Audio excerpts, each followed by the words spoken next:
طریقہ کار اپنا کے اپنی اپنی پارٹی کے زیر سائے آزاد رہتے ہوئے لوگوں کو اپنا مینیفیسٹو دیں، لیکن سچائی کے ساتھ، ایمانداری کے ساتھ، دیانتداری کے ساتھ، رواداری کے ساتھ، محبت کے ساتھ، اسلوب کے ساتھ، طریقے کے ساتھ۔ یہ وہ بنیادی عمل ہے جو میں آپ سے توقع رکھتا ہوں۔ سردار قیوم صاحب اللہ انہیں مغفرت فرمائے، انہوں نے بھی پر میں پریس کلب دیا، کوٹلی میں دیا سردار سکندر صاحب نے غالباً، اسی طرح اور اضلاع میں نے، لیکن ممبر جو ہے، پلندری جو ہے، باغ جو ہے، کھوٹا جو ہے، ہٹیاں جو ہے، نیلم جو ہے، یہ ابھی تک اس سے محروم ہیں۔ مجھے موقع ملا، میں نے آپ تک یہ بات پہنچائی ہے، اب آپ اس کا استفادہ کریں۔ پہلے موقع ملا تو آپ کو بلڈنگ دی، اب سمانی والوں کو جو ہے وہ پرانے ریسٹ ہاؤس کی بلڈنگ میں الاٹ کر رہا ہوں، ان کو دے رہا ہوں، ان کا مطالبہ تھا۔ اسی طرح یہ انجمن تاجران والے اب کہہ رہے ہیں کہ پرانا بار روم ہمیں دیں، تو ان کو میں دے رہا ہوں۔ یہ وہاں پہ جو ہے وہ صبح شام جو کام کرنا چاہیں دفتر رکھ کے وہ کریں۔ یہ ہماری ذمہ داری ہے کہ ہم آپ تک یہ چیزیں پہنچائیں۔ آگے آپ نے چلانا کیسے ہے یہ آپ پہ منحصر ہے۔ اس وقت جو صورتحال ہے ریاست جموں کشمیر کی، یہ بہت ہی مشکل صورتحال ہے۔ نعیم گل صاحب آج ادھر نہیں، اللہ تعالیٰ انہیں صحت دے، ان کی کمی میں محسوس کر رہا ہوں، وہ بیمار ہے، ہمارے بھائی ہیں، کشمیر کے حوالے سے بہت بولتے ہیں، بہت ہی بولتے ہیں۔ میں نے اکثر انہیں کہا ہے کہ جو سچ بولنا بڑا مشکل بن جاتا ہے، آسان نہیں رہتا۔ جو کچھ ہونا تھا وہ ہو چکا، اب آزاد کشمیر کی سیاسی قیادت کو اور سول سوسائٹی کو، آپ جیسے اداروں کو کردار ادا کرنا ہے۔ وہ کردار جو ہے وہ خاموش رہتے ہوئے بھی آپ ادا کر سکتے ہیں، اور اس سے بہتر جو افضل بات ہے وہ ہے کہ آپ اپنی بات لوگوں تک پہنچائیں، اپنا اظہار کریں، اپنے اظہار کے ذریعے، اپنی قلم کے ذریعے، اپنی گفتگو کے ذریعے آپ اپنی بات جو ہے وہ دوسروں تک پہنچائیں۔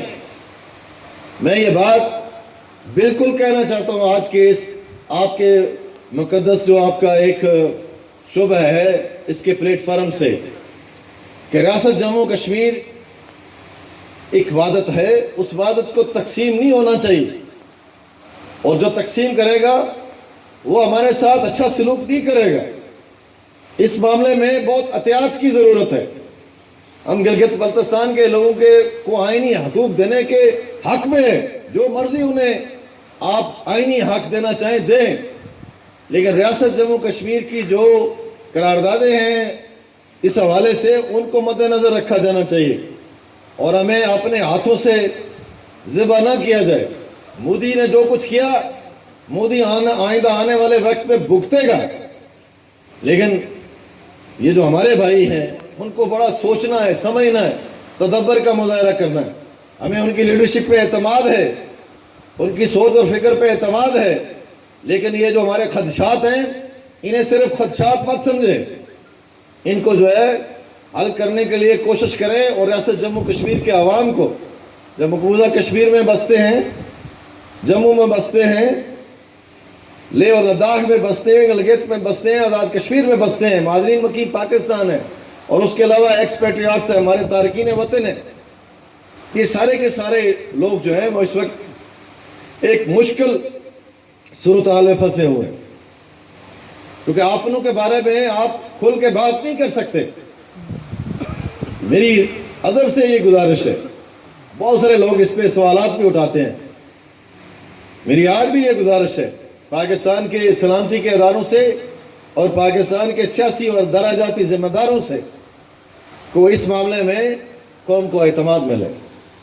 صرف سیاسی قیادت کو اعتماد میں لینا کافی نہیں ہے، قوم کو اعتماد میں لینے کی ضرورت ہے، اور کوئی ایسا کام نہیں ہونا چاہیے جس کے نتائج جو ہیں وہ خدا نخواستہ کشمیریوں کے خلاف اور پاکستان کے خلاف نکلے۔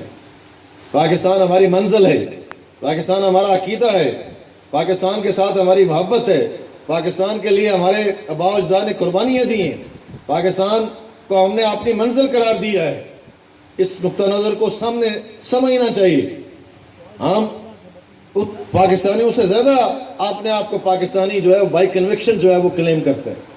میری گزارش ہوگی کہ ان معاملات کو سنجیدہ فکری کے ساتھ جو ہے وہ طے کیا جانا چاہیے. یہ جو آج کل فکر ہے ایک دوسرے کے گریبان پکڑنے کی، اس سے نجات حاصل کرنی چاہیے اور تدبر کے ساتھ، حوصلے کے ساتھ، تحمل کے ساتھ جو ہے ان قومی ایشوز کو حل کیا جانا چاہیے.